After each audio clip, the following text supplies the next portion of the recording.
This is History Week 2, and we're just kind of continuing to recap the major milestones of U.S. history from 1776 to 1900 over these first two classes of the semester. Now, I know that this is not exciting, right?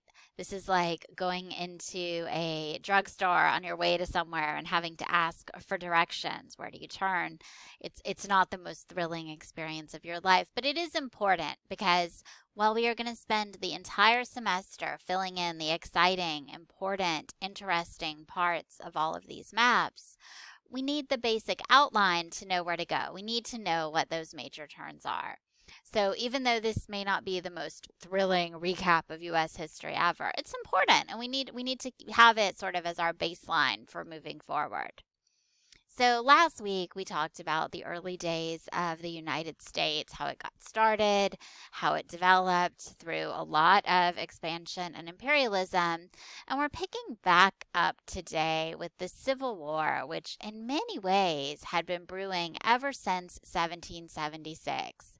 Because whatever anybody tries to tell you, whatever anyone tries to say, the Civil War was absolutely, positively about slavery, and slavery had been a bone of contention since that very first Continental Congress. So even before the United States was the United States, its citizens had been fighting about how to handle the institution of slavery.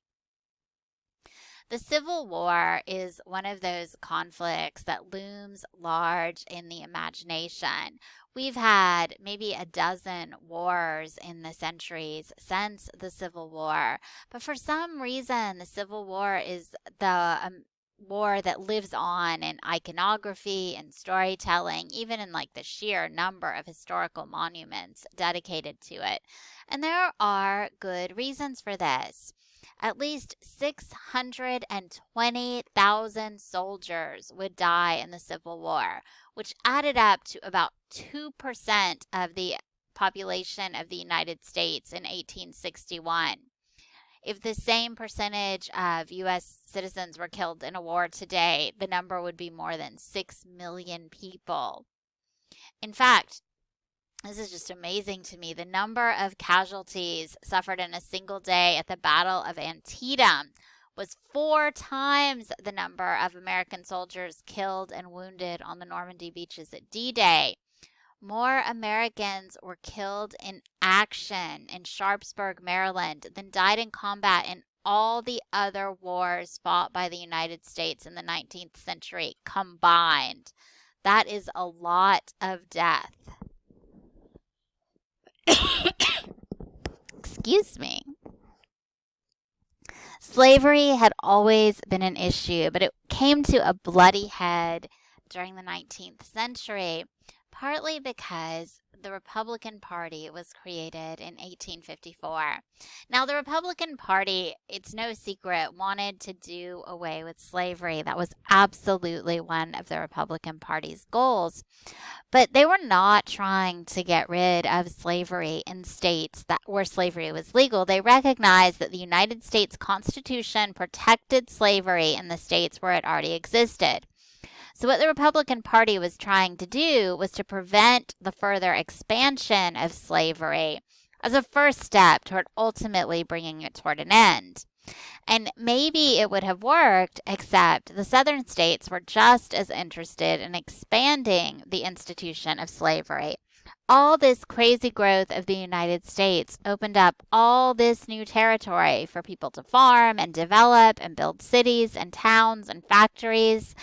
And people who owned slaves wanted to take their slaves with them so that they could earn money with their enslaved laborers there, right? I mean, enslaved workers are pretty cheap. Your profit increases exponentially with enslaved labor. So it was pretty violent and dramatic. There were lots and lots of fights and lots of hard won compromises, like the Missouri Compromise. Some states would enter as free states, some states would enter as slave states, but there was often a lot of violence around the margins with people who owned slaves fighting with people who wanted to abolish slavery. When Abraham Lincoln is elected the first Republican president of the United States in 1860, slave-owning states see which way the wind is blowing. They are not the majority. The majority of people in the United States live in free states and want to do away with slavery, or at least don't want to fight to keep the institution of slavery alive. So these 7 states who really rely on enslaved people's labor get together, and before Lincoln officially takes office in 1861, they meet and they decide to secede from the United States. They form a new government, the Confederate States of America. They adopt a constitution and they elect a guy named Jefferson Davis as their president. The Civil War begins. And as I said, it's bloody and terrible. And it's still raging. In fact, it's right in the middle of the Civil War in 1863 when Abraham Lincoln finally signs the Emancipation Proclamation, which is the document that officially frees all enslaved people in the United States and outlaws slavery in the United States, including in the seceded southern states.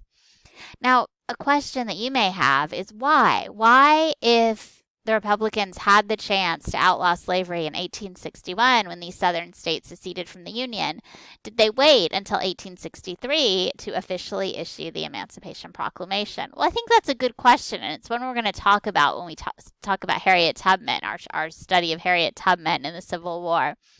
But for now, just remember that what the Republicans wanted to do was to get rid of slavery eventually, but their main goal was not to do away with the states' rights to have slaves. They recognized that the Constitution granted those rights, and they weren't trying to amend the Constitution.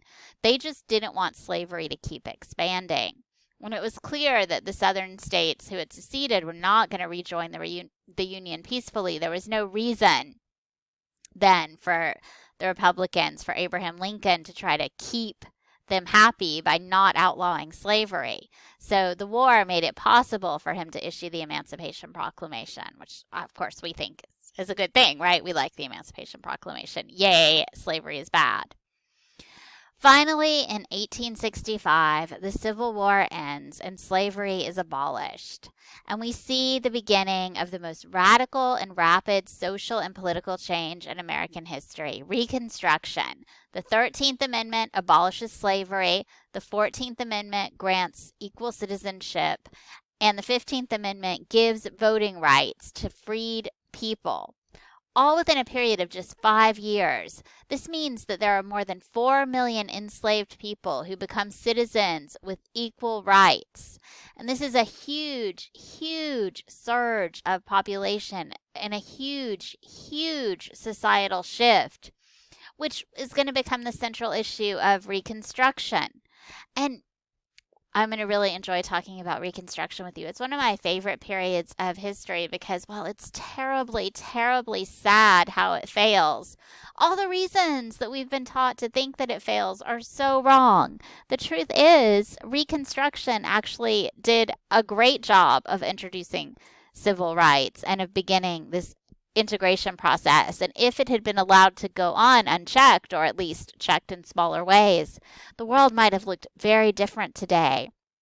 Reconstruction is going to last about 12 years, and as soon as that period is over, we're going to see a return to extreme racism in the South, and really across the United States, but it's most noticeable in the South, where these people who lost their free labor source are looking for any way that they can to get it back.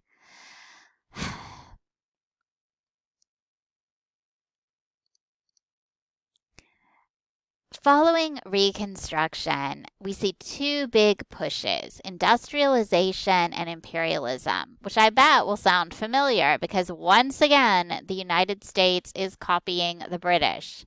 And just like British imperialism, United States imperialism is driven by economics. You want to take over the world, you need people to take over and work for you, you need natural resources to turn into goods, and you need markets where people want to buy the goods that you are making. the United States embarks on a huge, huge, huge industrial age, and it's no coincidence that right along with it's also an age of expansion. Now, the United States has basically taken over the continental part of North America that is the United States. Canada and Mexico, of course, are also part of North America that don't become part of the United States. Though the United States certainly takes a lot of territory from Mexico, remember earlier during the Mexican War.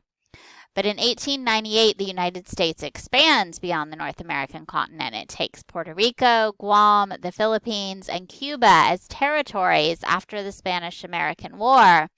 And in 1898, it annexes Hawaii in what is a kind of gross and disturbing way, which we're also going to talk about, I promise. I know I keep saying we're going to talk about it, but we are, because it's all really interesting.